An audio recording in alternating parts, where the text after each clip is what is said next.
Okay, well done. You have persevered. This is lesson 5, and we are going to make something today. You've covered all the basics you need to be able to start doing some stuff. So let's do some stuff. Let's make something really simple. Today you're going to make a key tag. Now, if you're a teacher, this is something that, even though it's really simple, kids sometimes struggle with, but it'll be using the functions of creating a shape or dragging it in, resizing.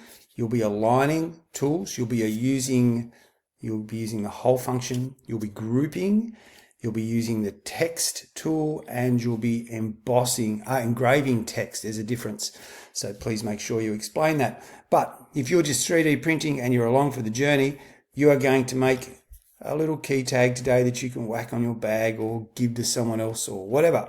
But it's going to be a little useful print or a fun thing you can do, which won't take a lot of time. So let's get busy. Back to Tinkercad. We're going to go create 3D design. Waiting for it to load up right now. There we go. And the first thing I'm going to do is call it, not frantic denser Borwo, I'm going to call it Keytag, just so that I know when I'm looking in my files later on exactly what it is. Now the first thing we need to do for our key tag is drag out a box. All right, box, nice and simple, and we're going to resize the box. Going to make the box 65 millimeters long, and we're going to leave it at 20 millimeters wide, and we're going to change our height to be 2 millimeters. Nice and easy. All right, now we are going to now put a bit of a radius on this, and I do mean a bit. So we click on this shape and we're going to do a radius of 1.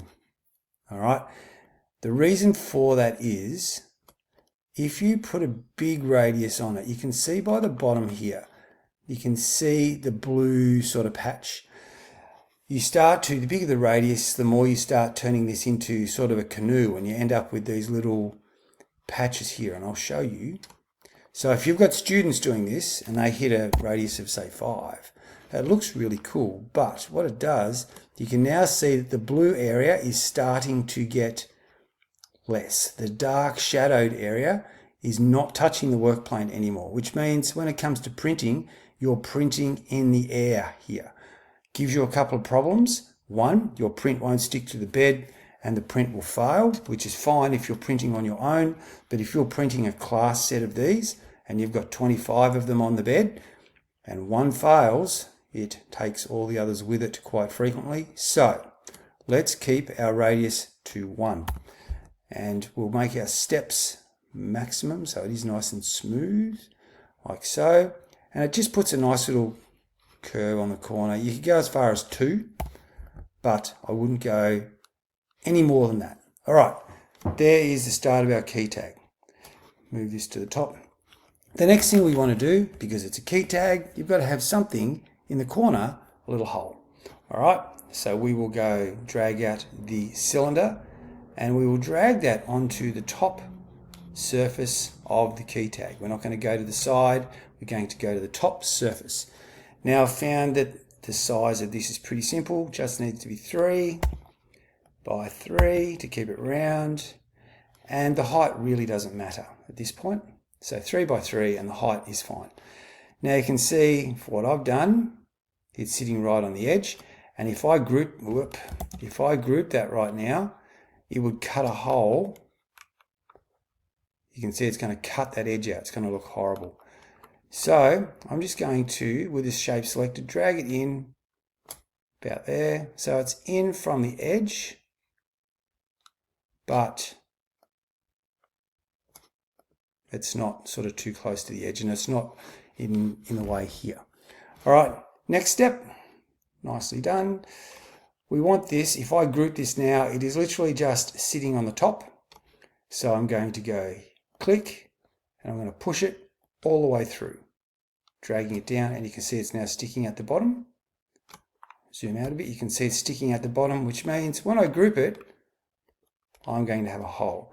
Now, yes, what I did was overkill for the length, but Doesn't really matter, because now I'm going to group these objects together and punch the hole in the corner of my key tag, like so.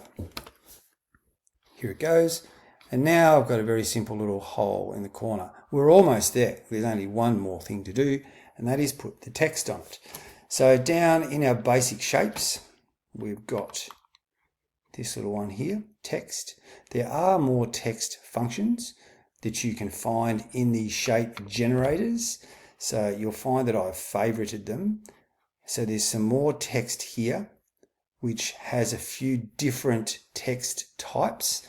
So if you went and you wanted to search for them and favorite them, you can go, I think it's, what's it called? It's, normally you hover over them and it gives you the name of them, but this one doesn't. But it is a different text. You'll find if we go to here and we just scroll, go all and scroll down through, more shapes, more shapes. I think it's this one. And you favorite it, it gives you more options. And by that, I'll show you. So if I drag it out, and when I go script and I click on it, you'll see it says font is script. And I'm going to move this to here so you can see. And I've got a few cool looking scripts. Stencil, rosewood, all these sorts of things, cool texts with the standard text in basic shapes, which is here. Where is it? There. Drag it out, come on, we can do this. There, drag it out. I've got text, and then I've only got about 4 different options, and they're pretty plain, to be honest. They're like sheep. Sheep was plain, so we don't have many choices. So you can choose, do you want something cool and funky? Are you happy to go standard? I'm going to go with this one, which means I'm going to go to my favorites and I'm going to drag this one onto the top surface of my key tag. Now at this point, it's embossed. It's sitting up. It's not engraved. Engraved is cutting in. And we need to change the size of it because it comes as a default 10 millimeters high, which is way too thick for print. So we're going to change that to be 1 millimeter, like so. We're going to click on our options menu here and we're going to have a look. We've got everything we need. I actually like this one. I think it's this one. No. This one. Yes, that one. All right, so I'm going to do that. And I'm going to now just click on the text and resize it so it fits on my surface. All right, now I said to you, we're going to use the align tool. So I'm going to go left click and drag, because if you are someone who likes everything perfectly centered, then this is for you. Selected both these shapes, click align, going to do shift and left click so only the text moves, center, center. And now, before I do the next step, you can see that it's sitting up. If you want your text embossed and sitting up, job's done for you. However, if you want your text cut in, so I'm going to change this here to say my name. Click, click, click, click. I'm going to go Dave. There we go. Like so. And it'll take a second. You can see it's thinking about it. There it goes. All right. Now, I said to you before, shortcuts for this are click on it and you can either turn it into a hole or you can press the H key.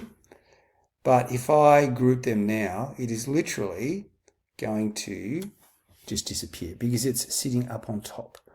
Now, I'm going to make it a bit smaller because it's touching the keyhole there, or the little piece, and that's done. Now, we want it to push down. I made this 1 millimeter thick, but I made the plate 2. So that means that when I push it down into this, get that out of the way, I'll have 1 millimeter of plate underneath, so it won't have pushed all the way through, and life will be good. So, select it all, align, hold shift and click, And now from the front, remember this is my length and width, height. I want the text. You can see that I haven't clicked that just right because it's moving. I'm going to go shift click again. There we go. Why is it doing that? Right, there we go. I'm going to press the align for the top. It pushes the text down into the key tag. I'm going to group it. And you will see in a second, we've there cut it out and you are ready to print your first cool print, a key tag. You would go then export.